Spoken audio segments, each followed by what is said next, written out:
Basebo ne banyabo abatulaba balamusizaako nnyo mu linnya lya Mukama waffe Yesu Kristo. Mbebaza emirimu gye mukola, nebaza Katonda abayisiza mu nnaku enkulu, mbakulisa Christmas, mbakulisa omwaka omujja, era nebaza Katonda abakuumye nange nankuuma. Nga bulijjo amanya ndi Pastor Joseph Kaya kuva ku Grace and Truth Church, era nga n'olunaku olwaliro nzize n'enjiri yaffe okuva mu kigambo kya Katonda. Nga bulijjo essira libeera mu kigambo kya Katonda, kubanga ekyo Mukama kyatuyise okubeera nga tugabana Bayibuli bwe mugaati gw'obulamu. Buli lwe tulya ku guno emmeeme zaffe zidda bujja, emmeeme zaffe ziweebwa amaanyi, ne tusobola okutambula olugendo olukyasigadde mu maaso gaffe. So olunaku olwaleero njagala tutunule omusajja oyo Peetero, tulabe Peetero ono biki bye yalaba okuyita mu kubikkulirwa kwa Mukama waffe Yesu Kristo. Era njagala olunaku olwaleero tuve mu Luka essuula egenda kuba ya 5. Luka essuula ya 5, leka nve ku lunyiriri olwokusatu. Bayibuli egamba Luka 5 olunyiriri olwokusatu, bw'oba ng'ogoberera ndi mu Luka 5 olunyiriri lwa 3. Bayibuli egamba nti n'asaabala eryato erimu eryali erya Simooni,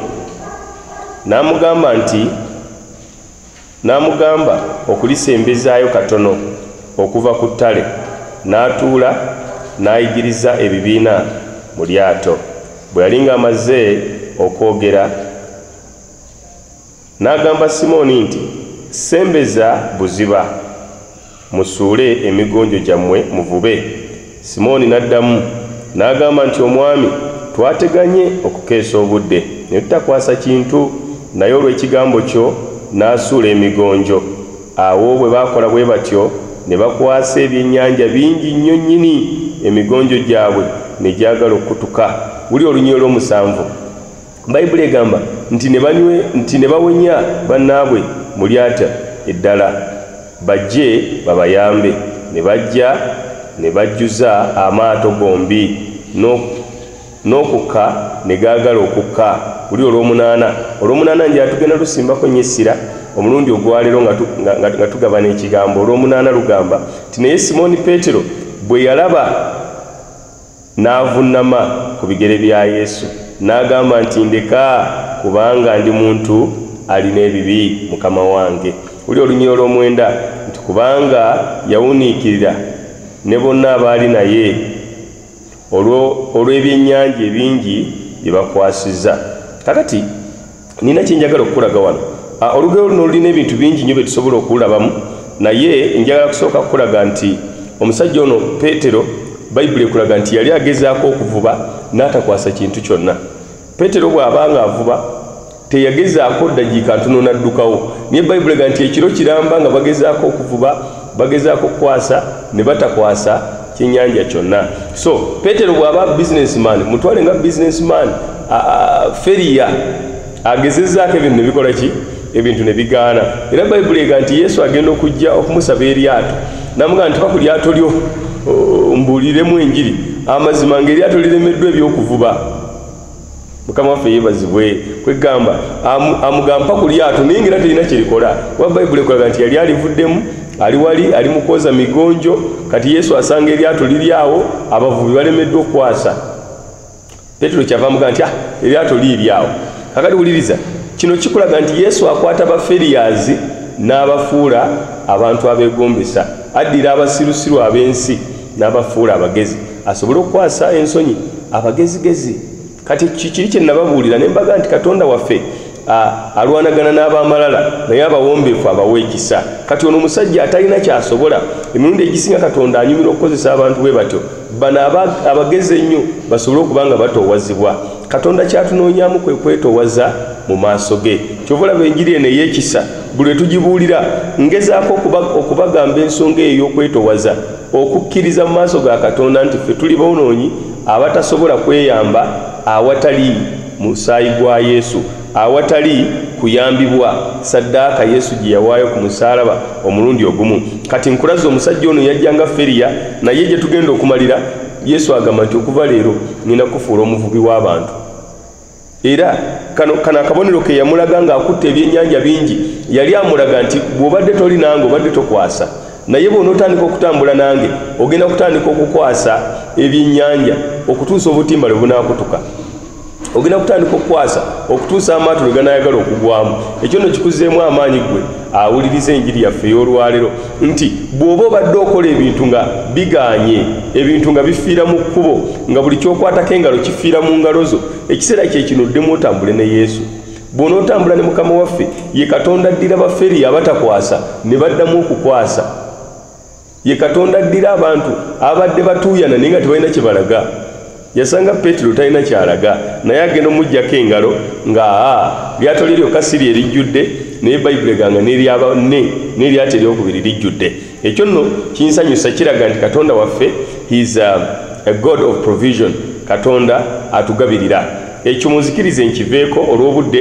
tugende ku pointi endala gye tujja mu nnyiriri ezo bayibuli egamba olunywa olw'omunaana nabadde mbasabye bwe bayiyo olusazeeko ngenda kukulaga lwaki bayibuli wano etulaga nti bayibuli egamba nti naye Simooni Peetero bwe yalaba n'avuunama ku bigere bya Yesu n'agamba nti ndeka ke kagambo ke nnoonyaawo ndeka kuba ndi muntu alina ebibi Peetero kiki ekimugambisa Yesu nti ndeka ng'ate akizudde nti Yesu ono alina amaanyi agamuyamba okukwasa ebibadde bimulimye okukwasa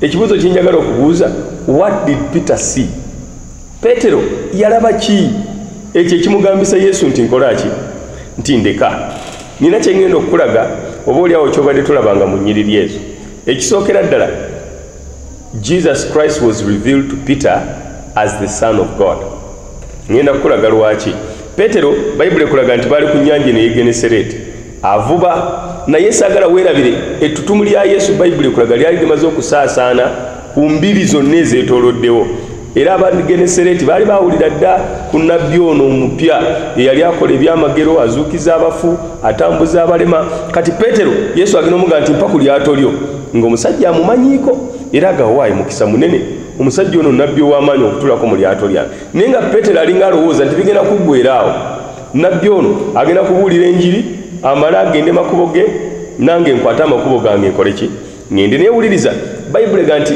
Yesu bw'amala okuvuba teyakomaawo n'amugamba nti kati suula emigonjo suula buziba kati Peetero bw'asuula ebuziba bayibuli ega nti n'akwasa ebyennyanja ebisinga akatimba ke bye kasobola okugjayo n'akwasa ebyennyanja ebisinga eryato lye bye lisobola okusaabaza kiki enjagala okukulaga nti buli lw'oweereza Yesu takuleka njala kati mwe abali mu kuweereza Katonda kino kibayambe muddemu amaanyi Katonda gwe tuweereza tasobola kukuleka njala bw'amala okukolera mu lyato lya Peetero yanditambudde butambuzi n'agenda naye alinga ategeeza nti mwe abampeereza temuli bulwa kalungi konna bwe ndisanga nga temulinaawo ndibaleka mujjuza mukama waffe yeebazibwe era emirundi mingi ntera okuzzaamu baweereza bannanga amaanyi ne mbaga nti ssente ezikulabirira abantu b'osumba bwe baliremu ozireeta Katonda alireeta okuva awalala Katonda asobolera ddala okuliisa abaweereza be Katonda asobolera ddala okuzimba abo bonna abamuweereza Peetero bw'amuwa lyato lye bayibuli ega nti n'akwasa okusinga bw'asobola ekyo kikuzzeemu amaanyi gwe muganda nge naawe mwannyinaze awuliriza obeera omusajja obeera omukazi aweereza Katonda ye Katonda asasula obulungi ekyo nakyo kankiveeko olw'obudde kati wuliriza bayibuli ega nti bw'amala okukwata ebyennyanja ebingi bwe biti bayibuli etulaga nti n'akola ki Peetero n'agwa ku bigere bye n'amugamba nti mala gandeka mukama wange nze ndi musajja wa bibi Peetero ekisookera ddala ani amugamba nti alina ebibi mukama yeebazibwe kiki kyengezaako okukulaga Peetero yabikkulirwa Yesu ate buli lw'obikkulirwa Yesu naawe weetegeera eyo ye pointi enkulu gyenjagala okugyayo olunaku olwaleero buli lw'obikkulirwa Yesu naawe obikkulirwa ne weetegeera buli lw'otategeera Yesu naawe tosobola kwetegeera mukama waffe yeebazibwe lwaki kikulu nnyo okutegeera Yesu nga tonneetegeera kubanga wulira Yesu yentandikwa era yenkomerero y'abaana b'abantu bayibuli emwogerako is the alpha and the omega bw'oba totegeera ono gwe twavaamu tosobola kutegeera kiki kituufu ky'oli kankuwa ekyokulabirako bano abasajja abakola TV oba abakola fridge be bamanyi enkola yaayo bamanyi nti fridge eno yeetaaga togiteekamu byokya TV eno tolina kugikola bwoti kakati ne Katonda akumanya okusinga bwe wemanyi kati Petero bwe yamala okutegeera nti onaani si muntu ng'abalala bonna si just mubuulizi mupya azze ku kyalo naye ono Katonda yennyini yayambadde omubiri. That is a revelation of Christ. Petero bw'amala okubikkulirwa Yesu n'ategeera nti ono mwana wa Katonda kyava naye yeezuula n'agamba nti ono mutukuvu naye nze nnina ebibi. Ono taliko kyakunenyezebwa naye nze nzijudde ebyokunenyezebwa. Ono yava mu ggulu nakka naye nze ndi wa ku nsi era ndi mwonoonyi alina okusaasirwa. Ebyo bwe bimubikkulirwa n'alyoka avunnama ku bigere bye n'atandika okwenenya. Basebo ne banyeba ekintu kye njogerako kya buziba era nkirinako kye bayita personal experience. Bwe nali ndokoka abamu ku mmwe nababulira ku bujulizi bwange nalaba okwolesebwa nalaba Mukama waffe Yesu Kristo. Bwe ndaba Mukama waffe Yesu Kristo yali ayakaayakana nnyo mu kitiibwa kye. Bwe ndaba Yesu entiisa n'enkuba kubanga neetunuulira nga ndaba nzijudde ebibi. Nagenda okulaba ng'ebibi byange byonna birengejja ku bulamu bwange ku mmeeme yange nga ndaba sisaanira kuyimirira mu maaso ge nga Yesu mutukuvu nnyo. Ate wuliriza bwe natunula Yesu Kristo mu maaso ng'okwagala kumuvaamu bwe kuti nga mpulira okwagala kuva mu Yesu ne kunnyingiramu. Bw'otuka mu maaso ga Yesu olaba okwagala, he is love. Abooluganda Bayibuli bw'egamba nti God is love eba tesaaga. Okwagala kulina engeri gye kwavanga mu Yesu ne kunnyingiramu nga mpulira njagala nnyo naye ng'ate nze neesalira omusango mugamba ndeka nze ndi mwonoonyi nze sigwanira. Lwaki neenenya? Tekitegeeza nti ebibi nali naakabikola. Bulijjo nali nina ebibi naye nga sibikkulirwanga mwana wa Katonda. Bwe namala okubikkulirwa omwana wa Katonda ne mbikkulirwa nange ndi munaku omwonoonyi eyeetaaga okusaasirwa. Mu ngeri y'emu Bayibuli ekulaze nti Petero yalina ebibi bye wano wonna we yavubiranga ng'ebibi abirina naye tetumulaba nga yeenenya. Naye bwe yamala okubikkulirwa omwana wa Katonda Bayibuli egamba nti n'agwa ku bigere bya Mukama waffe ne yeenenya. Omusajja omulala amannya ge bamuyita Pawulo. Pawulo yali mwonoonyi ajjudde ebibi naye nga wa malala ayigganya ekkanisa avoola Katonda atta abatukuvu. Bayibuli egamba naye olunaku lumu aba ali ku kiguudo ky'e Damasiko n'asisinkana Mukama waffe Yesu. Bayibuli egamba n'amukuba ekigo n'amugamba nti Sawulo lwaki onjigganya? N'amubuuza nti gwani Mukama wange? N'amugamba nti nze Yesu Kristo gw'oyigganya. Yali tamumanyi. Bwe yamala okuzuula nti ono ye Yesu Bayibuli egamba nti Pawulo ne yeenenya n'agamba nti onsaasire onsonyiwe. N'agamba nkole ntya Mukama wange? Kiki ky'oyagala nkole? Lwaki ali mu kwenenyeza Yesu? Lwaki kaakati amugondera? Abadde alowooza mutukuvu kuba tannabikkulirwa omutukuvu wa Isirayiri. Olwaleero tulina abantu bangi nga buli tubagamba nti weetaaga okwenenya weetaaga Yesu osobole okufuna obutuukirivu bawulira nga ffe ababa benyigiriza bawulira nga ffe aboogera ebitali bituufu lwakuba tebannaba kubikkulirwa Yesu. Nkusabira olunaku olwaleero Katonda waffe akubikkulira omwana we.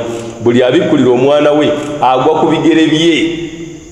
Buli abikkulirwa Yesu tayinza kusigala nga yeesimbye agwa ku bigere bye kubanga buli lw'omutegeera naawe weetegeera. Mukama yeebazibwe. Ekyemba nkusabira amaaso Bayibuli egamba nti Pawulo yasabira Abefeso n'agamba nti nsabira amaaso g'emitima gyammwe gamulisibwe muyinza okutegeera omwana wa Katonda n'omutegeera obugazi bwe mutegeera obuwanvu n'okukkirira. Haleluya. So nange n'esaala yange erimu abalaba enjiri ey'olunaku olwaleero musobole okubeera ng'amaaso g'emitima gyammwe gamulisibwa. Waliwo bye tulowooza nti tuli batuukirivu mu kufuba kwaffe naye nga twetaaga Yesu Kristo atufuukira obutuukirivu bwaffe. Era Pawulo kyovula nti yabuulira enjiri abalala bonna gye bataasobola kubuulira. Yamaliriza agamba nti nsangibwe nga ndi munda mu Yesu Kristo nga sirina butuukirivu obwange obujja olw'ebikolwa eby'amateeka nti naye nsangibwe n'obutuukirivu bwa Katonda obujja olw'okukkiriza okuli mu Kristo Yesu Mukama waffe. Lwaki Pawulo yalekerawo okwesiga obutuukirivu bwe bwonna? Kubanga bwe yabikkulirwa Yesu yazuula nti bino byabadde yeesiga buziina. Ebigambo byenjogera bisangibwa mu Bafiripi essula ya 3. Buli abikkulirwa omwana wa Katonda amaliriza agudde ku bigere bye kubanga aba ategedde nti kyali tekisobola muyamba Yesu Kristo yayinza okumuyamba. Kama yeebazibwe. Eyo point kangiveeko. Ngende ku point eyokusatu. Point eyokusatu egamba nti waliwo ekintu ekyewuunyisa kyoyinza okuba era nga tonnaba kugenderera. Bayibuli ega nti Yesu Kristo azze ku nnyanja eno ku mwalo ogw'Genesereti, azze asinkana Peetero amuwadde ku lyato lye. Peetero amugaa nti mala gandeka uva wendi nze nzijudde ebibi. Yesu amugaa nti sigenda kukuvaako. Actually okuva olwaleero ngenda kufuula omuvubi w'abantu. Era okuva olunaku olwo Peetero teyaddeyo kwawukana na Mukama waffe. Ne bwe yagezaako okumwegaana yamalira yeenenyeza era ng'akomyewo eri Yesu.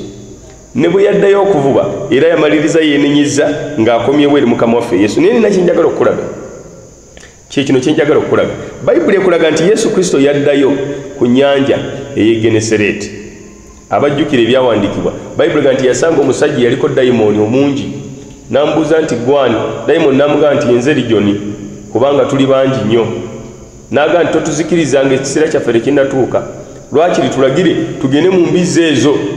Kati Bayibuli ega nti Yesu n'alagira emizimu ne gigenda mu ki? Ne gigenda mu mbizzi, embizzi ne zidduka ne zigwa mu mazzi. Kaakati bano abasajja ab'e Genesereti bwe bajja, Bayibuli egamba bwe baalaba Yesu mbu ne balaba n'oli omusajja abaddeko emizimu, mbu ng'azzeeyo mu ndowooza ze. Omusajja yabeeranga mu ntaana, omusajja eyeesalanga n'amayinja, omusajja eyali azibye ekkubo eryo nga tewali n'aliyitamu, mbu ne bamulaba ng'akomyewo mu ndowooza ze. Mbu omusajja mbu ng'atudde bulungi, ali mu kutegeera kwe, mbu ng'ayambadde n'engoye ennyonjo, mbu ng'ayogera ne Yesu. Bayibuli ega nti abasajja ba Genesereti mbu ne batya nnyo, ne bagamba nti Yesu, va ku kyalo kyaffe, ffe omuntu akola ebyamagero ebifaanana bwe tetujja kusobola, tuviire. Mbu abasajja bwe bagoba Yesu, Yesu n'abaviira. Era Yesu bwe yava e Genesereti teyaddayo, gweddayo soma ebyawandiikibwa, teyaddayo kulabika ku byalo by'ewaabwe. Kati ekyo kinneewuunyisa. Peetero yali Genesereti era agamba Yesu nti ndeka genda. Yesu n'amugamba sijja kuleka. Ate bano bamugamba nti tuleke genda, Yesu n'agenda. Ekyo kikuyigiriza kigwe sebo ne nnyabo ali mu kulaba enjiri ya leero. Ekyo kituyigirize nti ffenna tetuli kyekimu mu maaso ga Katonda. Abaganda balina olugero olugamba omukisa gw'embuzi teguyisa, amanyi omukisa gw'embwa teguyisa mbuzi mu malagala. Wayinza okubaayo ba Peetero eyo wammwe ku kyalo abawulira enjiri ne bagigaana, abawulira Yesu ne bamugamba nti Yesu nze ndeka, naye Yesu n'atakola ki? N'abongera omukisa omulala. Naye ate wayinza okubaayo abafaanana nga bano abasajja ba Genesereti ng'olunaku lwawulira enjiri n'agigaana, gwe mukisa ogusemberayo ddala okubeera ng'aweebwa omukisa ogusembeza Yesu. Kikyengezaako okutegeeza nti Mukama waffe atugamba leero lwe lunaku lw'obulokozi, bwe tuba tuwulidde enjiri, enjiri tugyembracing immediately. Weewaawo waliwo ba Peetero bangi nga bwe bagamba Mukama waffe nti ffe tuviire, abongera ekisa. Naye tekitegeeza nti tuli baddembe buli tuwulira enjiri tweyongereyo. Ba Peetero abamu balokoka banaatera okufa, naye ate waliyo abalala nga tateekeddwa nga okufa kumuguddeku nga kyambika, ng'enjiri abadde yakagigoba, nga Yesu abadde yakamugoba. Nkuzaamu amaanyi bw'obanga owulidde enjiri ya Mukama waffe olwaleero obeere ng'omusembeza, kubanga Yesu mulungi, talina kalungi kabi kamuvaamu. Buli ekiva mu Mukama waffe Yesu kirungi, agaba bulamu, agaba ssanyu, abalwadde abawonya. Bayibuli ega nti yasanga nga abafu baabwe ng'abazuukiza. Mbadde ndowooza ffenna tunoonya bulamu.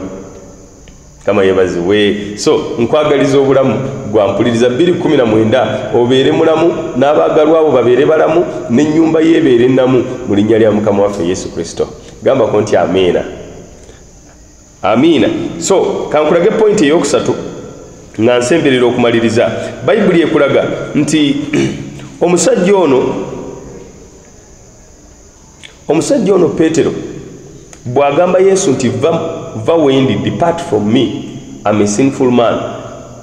Katonda waffe Katonda akebera emitima.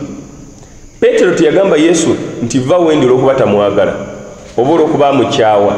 He didn't speak out of hatred, but it's obvious Peter spoke out of fear.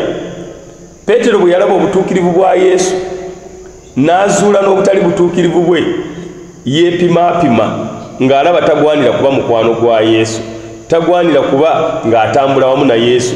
Kyava mugamba nti va wendi, mala gandeka Mukama wange, ndi musajja ajjudde ebibi. Yesu atunula n'ayisa amaaso ge ku bigambo Peetero by'ayogera. n'atunuulira omutima gwe n'amanya nti omusajja ono anjagala naye tamanyi bumanya. Emirundi egisinga buli lwe tutunuulira Kristo Yesu omutukuvu twesalira omusango ne tugaa nti ndeka gwe oli mutukuvu nnyo, nze ndi mwonoonyi nnyo. Nkwadde ebyokulabirako bisatu nti bonna abasinkana Yesu nga tebannalokoka bonna bamugobanga bugobi, va wendi nze saanira kubeera naawe. Nkulaze omusajja Peetero bwe yalaba Yesu yali adduka mudduke. Omusajja Sawulo eyamala n'afuuka Pawulo naye bwe yamusinkana naye ng'ali kyekimu. Nange kennyini ali mu kubuulira enjiri olwaleero nkuwadde obujulizi bwange nega nti bwe nasinkana Yesu najjula entiisa ne mugamba ndeka nze ndi mwonoonyi nze sisaanira. Naye kino kye kyewuunyisa, nkugambye nti Mukama waffe Yesu kwagala. Olw'okubanga Mukama waffe kwagala yadde oli mwonoonyi tazze kusalira musango. Wuliriza Bayibuli egera mu Yokaana essuula ya 3 olunyiriri olw'16 ne 17. Actually olw'17 luga nti kuba Katonda teyatuma mwana we mu nsi okusalira ensi omusango naye ensi erokokere ku ye. Yesu lwasinkana omwonoonyi aba tazze musalira musango, abazze kumusaasira asobole okumuggyako ebibi bye amwambaza obutuukirivu bwe. Ekyo nno kikulu nnyo gwa mpulirizo okukitegeera. Buli lwosinkana Yesu gwe ng'omwonoonyi instinctively oba yakumudduka naye ate ye Yesu aba ayagala kusembeza gwe ng'omwonoonyi. Gwe tunuulira ebyawandiikibwa byonna, omukazi oli yali malaaya, Bayibuli ga tumukutte mu kikolwa eky'obwenzi nga bano baga tumukuba amayinja tumukube kuba bwe beepimapima naye balaba bo batukuvu ye tasaanidde. Naye wuliriza omutuukirivu Yesu yabagamba nti atalina kibi mu mmwe yaba asooka omukuba ejjinja. Era Bayibuli ga nti bonna ne batambula ne bagenda. Akono nako kakulu kendeese kubanga bano abaali baagala okukuba amayinja Yesu bwaga nti oba temulina bibi mukube naye nabo ne beezuula nga balina ekibi. Kitegeeza Omwoyo Mutukuvu yaggulawo amaaso gaabwe yazibula emyoyo gyabwe nabo ne bazuula nti boonoonyi ng'ono gwe baagala okukuba amayinja. Kati Yesu agamba nti akkirizibwa okukuba amayinja y'oyo yekka atalina bibi, y'oyo yenna atayonoonanga yakkirizibwa okukuba amayinja. Nkubuulira ekyewuunyisa, eyali tayonoonanko mu kiseera ekyo omukazi bwe yali malaaya yali omu. Amannya ge Yesu Kristo Mwana wa Katonda. Era Yesu yekka ye yalina okukuba ejjinja erisooka. Ate na kino kiwulize, okusinziira mu mateeka g'Abayudaaya Yesu abakuba ejjinja lisooka nabali abalala baalina eddembe okukanyuga amayinja, naye akanyuga erisooka Yesu agambye eyo atalina bibi. Kitegeeza Yesu abakanyugayo ejjinja limu omukazi oyo yandifudde. Naye Bayibuli ga nti Yesu bw'amala okuwandiika wansi n'ayimuka n'amuga omukyala, bano abadde bakusalira omusango baliwa? N'agamba nti Mukama wange tewali n'omu. Yesu kyava amukyukira n'amugamba nange sikusalira musango, genda olekerawo okwonoona.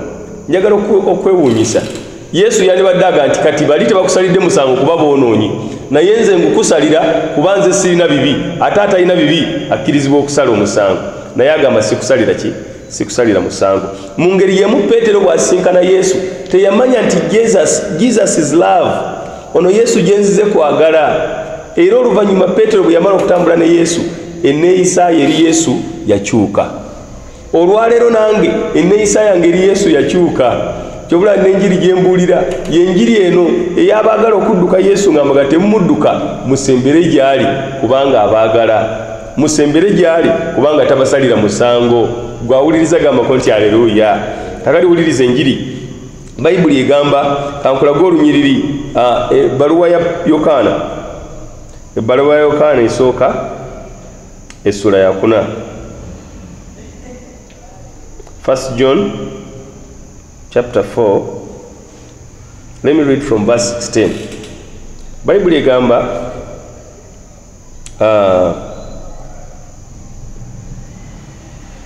naye twategeerera twakkiriza okwagala kwa Katonda kwalina gye tuli. Wuliriza, Yokaana ye musajja yategeera okwagala kwa Katonda, era nga twategeera okwagala kuno Katonda kwalina gye tuli, era Katonda kwagala, n'oyo abeera mu kwagala abeera mu Katonda, ne Katonda abeera mu ye. Owulira nti Yokaana bwe yamala okutambula ne Yesu yazuula nti Yesu ono kwagala. Abooluganda gye tukoma okukula mu Yesu tutandika okumulaba singa atusalira omusango, not as the judge but as the lover of our souls. Ng'oyo ayagala emmeeme zaffe azze okuziwonya so si azze okuzikomerera.